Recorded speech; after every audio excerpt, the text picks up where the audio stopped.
Hello students, आज हम करेंगे न्यूटन का second law of motion. Second law of motion. तो न्यूटन का सेकंड लॉ ऑफ मोशन हमें क्या बताता है कि अगर दो बॉडीज, एक one is a heavier one and the other is a lighter one, when two bodies collided acting और when two bodies are just हम कह रहे हैं hitting each other, then the body with the lighter one gain the more force। आप मेरी बात को समझे मैंने क्या कहा? देखो, मान लीजिए एक बाइसिकल है और एक कार है। मान लीजिए कि दे हिट अपॉन ईच अदर, ठीक है? तो जो ये लाइटर वन है, बाइसिकल है, इसकी velocity, the lighter one will get the higher velocity. जैसे ही ये एक दूसरे से हिट होंगी या एक दूसरे से टच होंगी, जो लाइटर वन है विल गेट मोर स्पीड या वेलोसिटी। इसको हम इस शब्दों में भी कह सकते हैं कि जब एक लाइटर वन और हैवियर वन, ये क्या थी? हल्की थी, लाइटर वन, ठीक है? कार क्या थी आपकी? हैवियर वन थी। जब ये दोनों ऑब्जेक्ट आपस में हिट हुए तो जो कार था, क्योंकि वो हैवियर था, तो उसने मोर फोर्स के साथ लाइटर वन को हिट किया। क्योंकि उसने मोर फोर्स के साथ लाइटर वन को हिट किया तो लाइटर वन जो था उसकी स्पीड क्या हो गई? मोर हो गई। This is Newton second law of motion. लेकिन अभी ये आधा लॉ है। अभी हमने क्या किया? हमने कहा कि जब एक लाइटर वन और एक हैवियर वन ऑब्जेक्ट आपस में हिट होते हैं तो जो लाइटर वन है, क्योंकि उसको ज़्यादा फोर्स टच करती है, उसकी स्पीड ज़्यादा बढ़ जाती है। लेकिन यहाँ पर अभी एक और लूप है। क्या? उनका टोटल मोमेंटम क्या रहेगा? सेम रहेगा। टोटल मोमेंटम में कोई चेंज नहीं आता। अब आप कहेंगे कि ये कैसी अजीब सी बात है कि इसको ज़्यादा फोर्स मिली, इसकी स्पीड ज़्यादा हो गई, मोमेंटम कैसे चेंज नहीं होगा?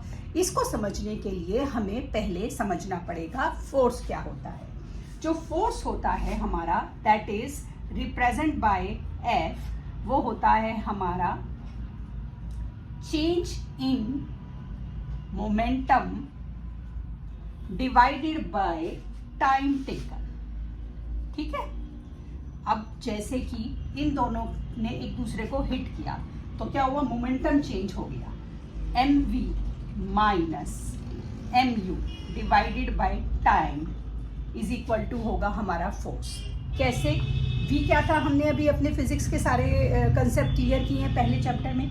v था हमारा final velocity, final speed. u था हमारा इनिशियल वेलोसिटी और m जो था वो था हमारा मास। t मतलब time taken. The moment in दोनों को हिट करने में जो टाइम लगा, तो जो इसकी वेलोसिटी थी, इसकी जो फोर्स थी वो इसके अंदर आ गई और इसकी इसके अंदर आ गई। क्योंकि ये ज़्यादा हैवी था तो इसकी फोर्स जब इसके अंदर आई तो इसकी स्पीड क्या हो गई? ज़्यादा हो गई। क्योंकि ये हल्का था, जब इसकी फोर्स इसके अंदर आई तो इसकी स्पीड जो थी वो हमारी इतनी चेंज नहीं हुई जितनी इसकी खुद की हुई। अब हम फोर्स को करने के लिए, फोर्स को निकालने के लिए एक और फॉर्मूला अपना यूज करते हैं। वो देखिए क्या होता है। फोर्स का हमारा फॉर्मूला होता है force is equal to mass into acceleration. Mass और ये क्या है हमारा? एक्सेलरेशन, ठीक है? मास और एक्सेलरेशन को अगर हम इनटू कर दें तो हमारा फोर्स आ जाता है। अब एक्सेलरेशन हमारा कैसे इफेक्टेड होता है? जो एक्सेलरेशन होता है वो डायरेक्टली प्रोपोर्शनल होता है हमारा चेंज इन फोर्स के, और हमारा इनवर्सली प्रोपोर्शनल होता है चेंज इन मास के, ठीक है? डायरेक्टली प्रोपोर्शनल टू फोर्स और इनवर्सली प्रोपोर्शनल टू हमारा क्या हो गया? चेंज इन मास। मतलब अगर मैं फोर्स को बढ़ा दूंगी तो मेरा एक्सेलरेशन भी बढ़ जाएगा, लेकिन अगर मेरा मास बढ़ गया तो मेरा एक्सेलरेशन क्या हो जाएगा? कम हो जाएगा। ऑन द अदर साइड, अगर मास बढ़ा देंगे एक्सेलरेशन कम होगा, मास कम कर देंगे तो एक्सेलरेशन क्या हो जाएगा? एक्सेलरेशन बढ़ जाएगा। आइए आपको मेरी बात समझ में। तो इस तरीके से हम इसको निकालते हैं। अब F क्या है, M इंटू ए है हमारा, और F जो है जिसे हम बोलते हैं फोर्स, इसका SI यूनिट क्या होता है, SI यूनिट ऑफ F वो होता है न्यूटन, क्योंकि न्यूटन ने इसको डिस्कवर करा है। तो जब आप डेटा, अभी हम आगे न्यूमेरिकल करेंगे, तो जब हम देखेंगे कि किसी भी डेटा के पीछे n है तो मतलब क्या है, वो फोर्स है, ठीक है। किसी किसी बुक में इसको हम इस तरह से भी लिख देते हैं कि जो हमारा 1 न्यूटन है वो हमारा होता है 1 kg इंटू 1 मीटर पर सेकेंड स्क्वायर। सिंपल है, एक्सेलरेशन और मास इंटू एक्सेलरेशन, मास की यूनिट लगा दी, एक्सेलरेशन की यूनिट लगा दी। इस तरीके से हमने फोर्स को निकाल लिया। तो ये हमारा क्या है, न्यूटन का सेकेंड लॉ है, जो हमें ये बता रहा है कि जब दो बॉडीज आपस में हिट कर रही हैं तो जो हल्की बॉडी है जिसका वेट कम है उसकी स्पीड ज़्यादा बढ़ जाएगी, लेकिन जो फाइनल मोमेंटम है दोनों का वो सेम रहेगा, उसमें कोई चेंज नहीं आएगा, ठीक है। अब जैसे हम इसको कैसे करते हैं, इसकी एप्लीकेशंस हम कैसे करेंगे, इसको समझने के लिए एक बात और मुझे बोलनी है कि जब हमारा फोर्स नेगेटिव आता है, फोर्स जब हम अभी न्यूमेरिकल करेंगे तो कई बार फोर्स हमारा नेगेटिव आ जाता है। जब हमारा फोर्स नेगेटिव आता है इसका मतलब है कि जो फोर्स है वो हमारी acting in a direction opposite to that in which the body is moving, मतलब बॉडी जिस डायरेक्शन में मूव कर रही है फोर्स उससे अपोजिट डायरेक्शन में लगाई जा रही है। मतलब अगर एक गाड़ी आगे जा रही है तो फोर्स पीछे से नहीं लगाई जा रही कि गाड़ी आगे ही जाए, फोर्स आगे से उसको पीछे धकेलने के लिए लगाई जा रही है। तो क्योंकि फोर्स नेगेटिव आ गया तो ये हमें बताएगा कि मूविंग ऑब्जेक्ट जो है वो अपोजिट डायरेक्शन में जा रहा है उसके जिस डायरेक्शन में हम फोर्स लगा रहे हैं। अब इसकी एप्लीकेशन हम देखिए डेली लाइफ में कैसे करते हैं। हम बहुत सारे ना क्रिकेट के मैचेस देखते हैं तो हम देखते हैं कि जब कोई भी बॉल फील्डर होता है, अगर बॉल उसकी साइड आती है तो वो कैच करने के लिए बॉल को पकड़ता है। जब वो कैच करने के लिए बॉल को पकड़ता है तो वो इस तरीके से बॉल को कैच करने के लिए पकड़ता है। क्यों? वो हाथों को इस तरह से कर लेता है। क्यों? बॉल पूरी स्पीड से आ रही है। बॉल की स्पीड कैसे बढ़ी?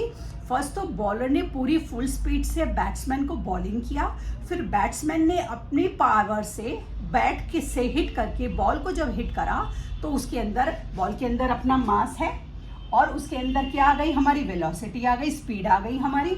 तो उसके अंदर इतनी फोर्स आ गई तो जब वो बॉल को कैच करने के लिए हाथों को अपने पीछे करते हैं तो उससे उनको मोमेंटम मिल जाता है। मोमेंटम जब उनको मिल जाता है तो उनको इंजरी कम होती है।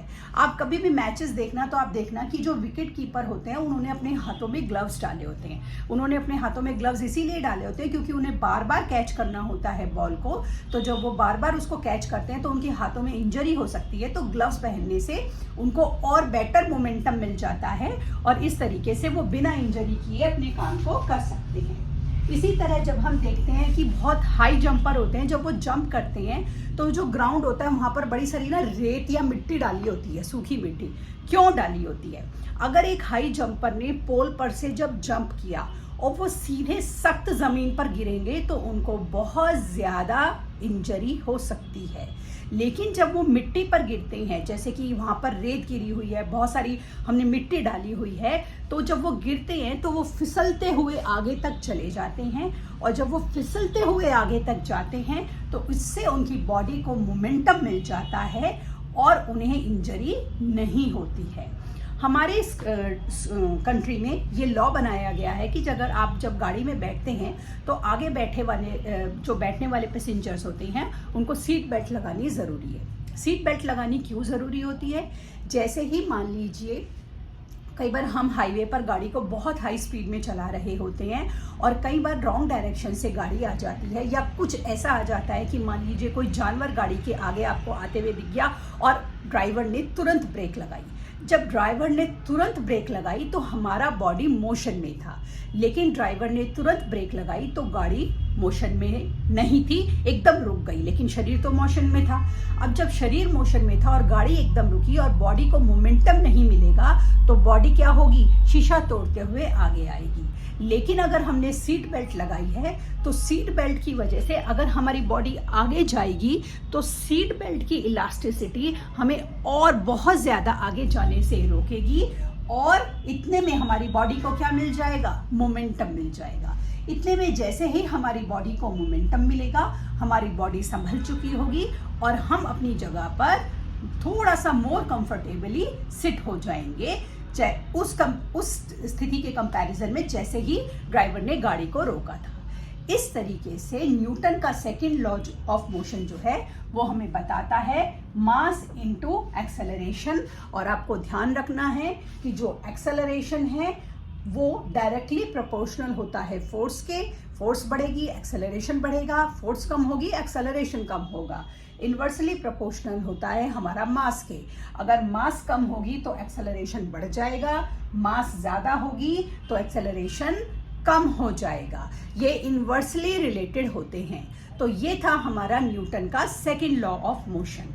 आगे की क्लास, आगे के कंसेप्ट के लिए कल मिलेंगे। तब तक के लिए शुभ रात्रि।